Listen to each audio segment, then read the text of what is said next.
What is going on, y'all? Welcome to the Tao of Truth podcast. It's your dude, Mason Core. And today, in this one, I'm going to be giving you a little biblical insight. So I've been reading Judges recently, specifically the story of Samson and Delilah. If you don't know who Samson was, this was in a time when Israel had judges ruling over the nation that God would appoint, all right, just one after the other. And so Samson was a man who was part of the, he was part of the Israelites, but he was a very, let's say, lustful and rebellious type of man. Very self-seeking, very pleasure-focused. And so Samson, he was gifted with powerful strength, right? He was raised in a time when there's this thing called a Nazirite vow, right? And so he did not cut his hair basically his entire life. He couldn't cut it. And so what happened, sorry, I'm just opening my Bible right now. So basically what happens is Samson, as he's judging Israel, right, he goes down all these different freaking rabbit holes with women. And I don't know how he's missing these red flags left and right. Like, he's got some of the most toxic women ever. He's marrying women from foreign nations, right, which was completely against what God was commanding, right? So again, they don't share the same values. They don't share the same heart for God. They worship a god named Dagon. And so all these things that completely go against what God is commanding, Samson's doing it just because he says, quote unquote, she looks good to me, right? So he's not even looking at the heart of these people that he's going after, falling in love with, any of that. He's just going strictly on the surface level, and he's being completely driven by lust. And that's what happens when we get driven by lust, when we get driven by lusts of the flesh of all sorts. We become literally stupid. We become numb to the sin that we are living in. And because of that, we lose connection to God. We lose connection to conviction. And before we know it, we don't even realize that God has, kind of left our life. And so this is what I'm going to read to you. All right, I'm looking down here. I'm the worst multitasker ever. Right, so this one's a bit scattered right now. So I'm reading here Samson and Delilah. Right, multiple times, Delilah, who Samson fell in love with, again, she was a Philistine. I'm going to just read this whole chapter for you and we'll discuss it. So sometime later, Samson fell in love with a woman named Delilah, who lived in the valley of Sorek. The rulers of the Philistines went to her and said, "Entice Samson to tell you what makes him so strong and how he can be overpowered and tied up securely. Then each of us will give you 1,100 pieces of silver." So Delilah said to Samson, "Please tell me what makes you so strong and what it would take to tie you up securely." So clearly, like if someone said that to you, "Hey, tell me what makes you so strong and what it would take to tie you up securely." If you have any common sense at all, your red flag should be going off there. Like, what? You want to tie me up securely?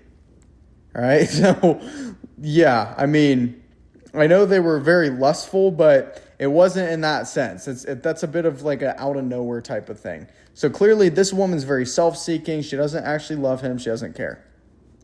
Samson replies, "If I were tied up with 7 new bowstrings that have not yet been dried, I would become as weak as anyone else." So the Philistine rulers brought Delilah 7 new bowstrings, and she tied Samson up with them. She had hidden some men in one of the inner rooms of her house, and she cried out, "Samson, the Philistines have come to capture you." But Samson snapped the bowstrings as a piece of string snaps when it is burned by a fire. So the secret of his strength was not discovered. Right? So they're just playing all these games, first of all. This is like the first instance we see. He snaps these bowstrings, secret's still there, and then, of course, nothing really happens. Afterwards, Delilah says to him, "You've been making fun of me and telling me lies. Now please tell me how you can be tied up securely." So immediately she's like guilt tripping him, right? Samson replied, "If I were tied up with brand new robes that had never been used, I'd become as weak as anyone else." So look, he keeps entertaining sin. We have to see that here, right? The first time he missed it because he's just an idiot. The second time again. Like, if she's saying the same crap, it'd be like, what is going on? But he's still just like entertaining it. And we can have that tendency too. You know, ask yourself, like, when sin pops up, are you entertaining it? Or are you actually questioning, like, what is going on? So Delilah took new ropes and tied him up with them. The men were hiding in the inner room as before. And again, Delilah cried out, "Samson, the Philistines have come to capture you." But again, Samson snapped the ropes from his arms as if they were thread. All right, so this dude is just so stupid. All right, because like these dudes are in the back room and all this crap, and he's still just playing along with it. So Delilah says, "You've been making fun of me and telling me lies. Now tell me how you can be tied up securely." Again, she's doing this guilt tripping thing. And it's just like, bro, what is wrong with this guy?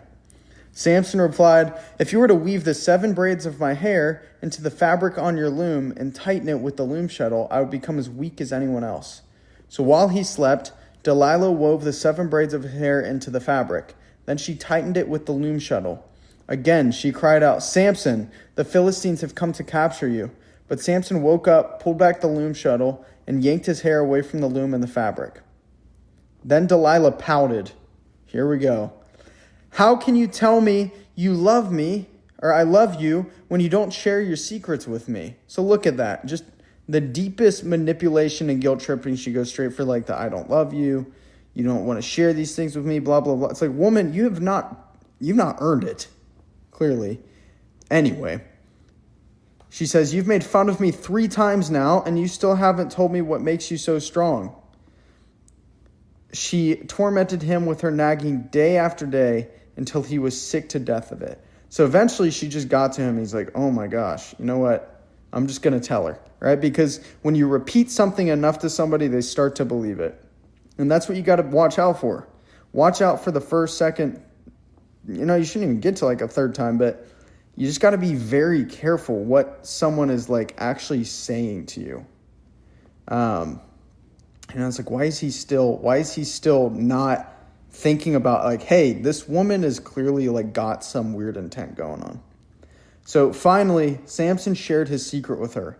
"My hair has never been cut," he confessed, "for I was dedicated to God as a Nazirite from birth. If my head were shaved, my strength would leave me, and I would become as weak as anyone else." All right, and so there's a lesson in this also too before we go into the next thing. Not everyone should know. Not everyone should know the things that are true from you if they're not able to actually be trusted with that truth. Like, some people will take the truth you tell them and use it against you. And so you have to be discerning of who you're telling it to. Delilah realized he had finally told her the truth, so she sent for the Philistine rulers. "Come back one more time," she said, "for he has finally told me his secret." So the Philistine rulers returned with the money in their hands. Delilah lulled Samson to sleep with his head in her lap, and then she called in a man to shave off the 7 locks of his hair. So an insight that came to me when I was reading this is Delilah lulled Samson to sleep. Delilah is literally a physical representation of lust in the sin of lust. So what happens is the more he entertained it, lust, the more it lulled him to sleep and disconnected him from God. In this way, she began to bring him down, and his strength left him. So if you notice, like, hey, all this energy, like you've been putting into lust and sin and all, over time you lose spiritual strength. You literally feel weaker, right? And it's like your sexual energy too. You want to conserve it. You want to have it focused on God, because otherwise you will be drained and become disconnected. Then she cries out, "Samson, the Philistines have come to capture you." But when he woke up, he thought, "I will do as before and shake myself free." Yet he didn't realize the Lord had left him, right? So he gave all of this energy away, And that's what happens. It's like sin will chip down at you slowly. It's not like one giant shot. It's like slowly over time until you don't even notice who you are anymore. And you look in the mirror, you're like, I don't recognize myself. And where is God? What's next? So the Philistines captured him and gouged out his eyes. They took him to Gaza, where he was bound with bronze chains and forced to grind grain in the prison. But before long, his hair began to grow back. So important thing here, the Philistines captured him and gouged out his eyes. So what happened as a result of Samson's spiritual blindness and not seeing what was happening? Physical blindness reflected as a result. And so what happens to us in the spiritual realm, what we're doing will reflect in front of us. Even if that reflection is blindness, it's showing us how blind we've been. So ask yourself, like, what am I experiencing in my reality around me right now? What is that telling me about myself? Samson's final victory. The Philistine rulers had a great festival, offering sacrifices and praising their god Dagon. They said, our God has given us victory over our enemy Samson. When the people saw him, they praised their God, saying, our God has delivered our enemy to us. The one who killed so many of us is now in our power. Half drunk by now, the people demanded, bring out Samson so he can amuse us. So he was brought from the prison to amuse them, and they had him stand between the pillars supporting the roof. Samson said to the young servant who was leading him by the hand, place my hands against the pillars to hold up the temple. I want to rest against them. Now the temple was completely filled with people. All the Philistine rulers were there, and there were about 3,000 men and women on the roof who were watching as Samson amused them. Then Samson prayed to the Lord, Sovereign Lord, remember me again. Oh God, please strengthen me just one more time. So Samson knew that he was an idiot, right? He knew he was an idiot, and he wants his honor back, clearly, right? So he returns to God, and what we talked about too was his hair began to grow back. So God will restore us. God wants to actively restore us when we have a relationship with him. But if we keep feeding sin, it's hard for him to do that. I mean, he's God, he can do anything. But if we keep feeding sin, we're literally just putting all of our energy into trying to get away from God's healing and restoration, which is just a waste of our time. So with one blow, he says, with one blow, let me pay back the Philistines for the loss of my 2 eyes. Then Samson put his hands on the 2 center pillars that held up the temple.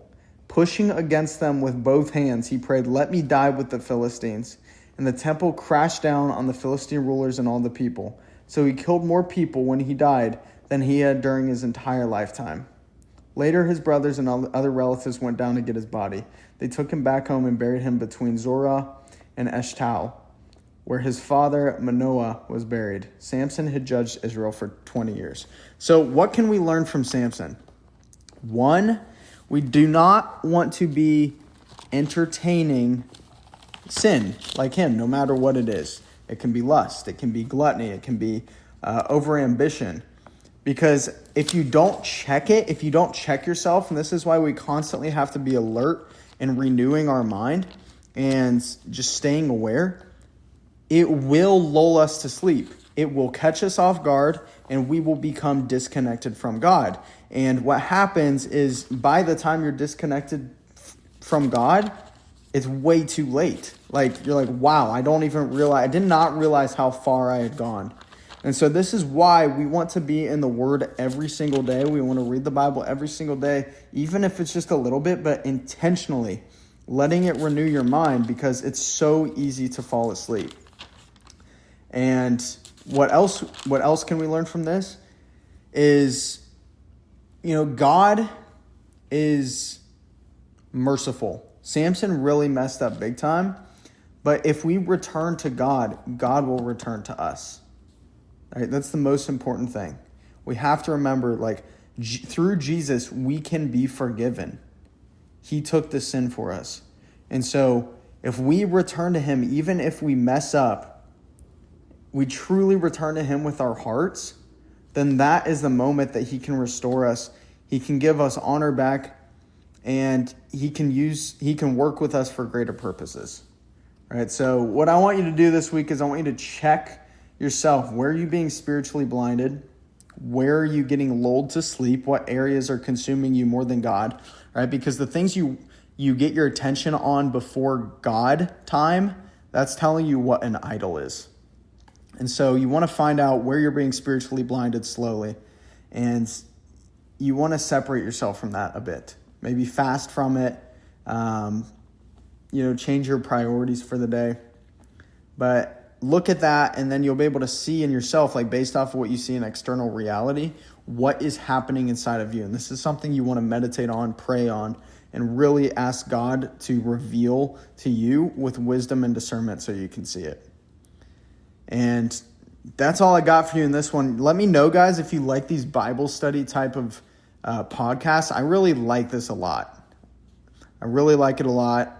It keeps it focused, keeps it actionable, and also keeps it connected to God above all things. So let me know on IG if you like this.